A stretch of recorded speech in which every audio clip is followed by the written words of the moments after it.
தோசைக்கல்ல சீசனிங் பண்ணா நல்லா தோசை வருமான்னு சொல்லிட்டு தான் இந்த வீடியோல வந்து பார்க்க போறோம் ஃப்ரெண்ட்ஸ். இப்போ தான் நம்மளோட சேனலை ஃபர்ஸ்ட் டைம் பார்க்குறீங்கன்னா மறக்காம சப்ஸ்கிரைப் பண்ணி வச்சுக்கோங்க. வாங்க வீடியோக்குள்ள போகலாம். நம்மளோட தோசைகள் பார்த்தீங்கன்னா இப்படி தான் இருக்கு. ஆனாலும் தோசை வந்து வரவே இல்லைங்க.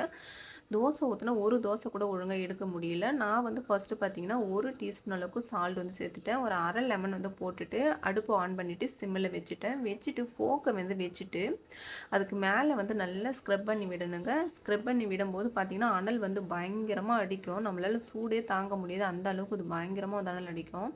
இப்போ கொஞ்சமா வந்து டிஷ் வாஷ் வந்து சேர்த்துக்கிட்டா, ரோல் ஷீட்னு ஒரு ஷீட் இருக்குங்க. அந்த ஷீட் வந்து இந்த மாரி நம்ம இந்த கிளீன் பண்ணுறதுக்குலாம் ரொம்ப யூஸ்ஃபுல்லா இருக்கும். இத வந்து நல்லா வந்து ஹீட் பண்ணிட்டே இருக்கும்போது, நல்லா வந்து ஸ்க்ரப் பண்ணி விடணுங்க. இந்த மாரி விடுறப்போ பார்த்தீங்கன்னா, நமக்கு அந்த சைட்ல இருக்கிற அந்த பிளாக் ஹெட்ஸ் எல்லாமே வந்து சூப்பரா ரிமூவ் ஆகுது.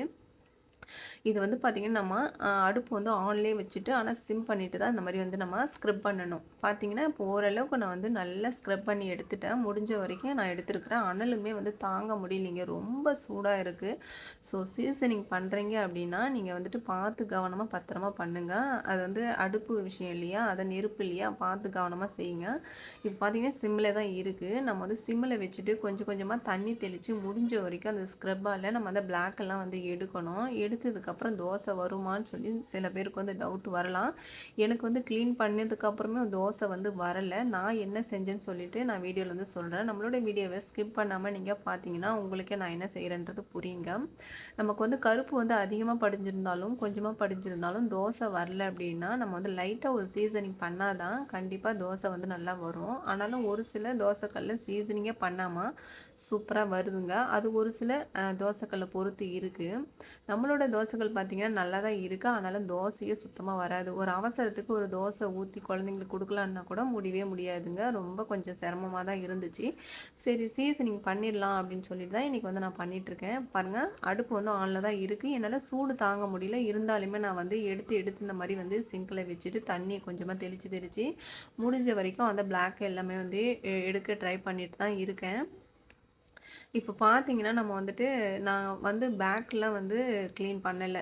ஃப்ரண்ட்டில் மட்டும் தான் க்ளீன் பண்றேன். நமக்கு பேக் வந்து அவசியம் இல்ல. அதனால நான் ஃப்ரண்ட்டில் மட்டுமே வந்து க்ளீன் பண்ணிக்கிறேன். உங்களால முடியும் அப்டின்னா, நீங்க பேக் சைடில் கூட நீங்க வந்துட்டு க்ளீன் பண்ணிக்கலாம். உங்க பாருங்க இந்த அளவுக்கு தான் நான் வந்து க்ளீன் பண்ணியிருக்கிறேன். இதுவே எனக்கு போதும். ஆனா தோசை வந்தா போதுன்ற மாரி தான் இருந்துச்சு. இப்போ பார்த்தீங்கன்னா, நம்ம தோசை தான் ஊத்த போறோம். இப்போ வந்து நான் ஆனியன் வந்துட்டு எண்ணெய் போட்டு தீத்திட்டேனா, அதுக்கப்புறம் தோசை மாவு வந்து ஊத்திட்டு தோசை வருதான்னு சொல்லி செக் பண்ணி பார்த்தேன். தோசை பார்த்தீங்கன்னா வரவே இல்லைங்க ஃப்ரெண்ட்ஸ். அதாவது ரொம்ப கடுப்பாயிடுச்சு. இவ்வளோ நேரம் தீத்தி கஷ்டப்பட்டு சீசனிங் பண்ணியும் தோசை வரலையே அப்படின்ற மாரி ரொம்ப கடுப்பாயிருச்சு. நான் ஊத்தினேன். அதுக்கப்புறம் ஒரு தோசை கூட ஒழுங்கா வரல. ஒரு 2, 3 தோசை வேஸ்ட்டாவே ஆயிடுச்சு பார்த்தீங்கன்னா, அதுக்கப்புறம் தான் எனக்கு ஒரு ஐடியா வந்துச்சு. வழக்கமா நம்ம என்ன செய்வோம், அதாவது தோசை வரல அப்படின்னா, நம்ம வந்து என்ன செய்வோம், முட்டை வாங்கிட்டு வந்து தான் ஊத்துவோம். அந்த மாரி தான் நான் வந்துட்டு ட்ரை பண்ணேன். இப்போ பாருங்க தோசையே வந்து வரல. ஆனாலும் நான் வந்து முட்டை உடைச்சு ஊத்தி ஃபைனலாக வந்துட்டு அதுக்கப்புறம் நான் வந்துட்டு நல்லா தேய்ச்சி விட்டுட்டு, அதுக்கப்புறம் ஒரு தோசை ஊத்துனேங்க. சூப்பரா வந்து தோசை வந்து வர ஆரம்பிச்சிருச்சு. இது ஆரம்பத்திலேயே நான் வந்து ட்ரை பண்ணேன். ஆனாலுமே அப்போ வந்து சீசனிங் பண்ணுறதுக்கு முன்னாடி தோசை ஊத்துறதுக்கு முன்னாடியே நான் வந்து பார்த்தீங்கன்னா, முட்டை வந்து ஊத்தினேன். ஆனா வரல.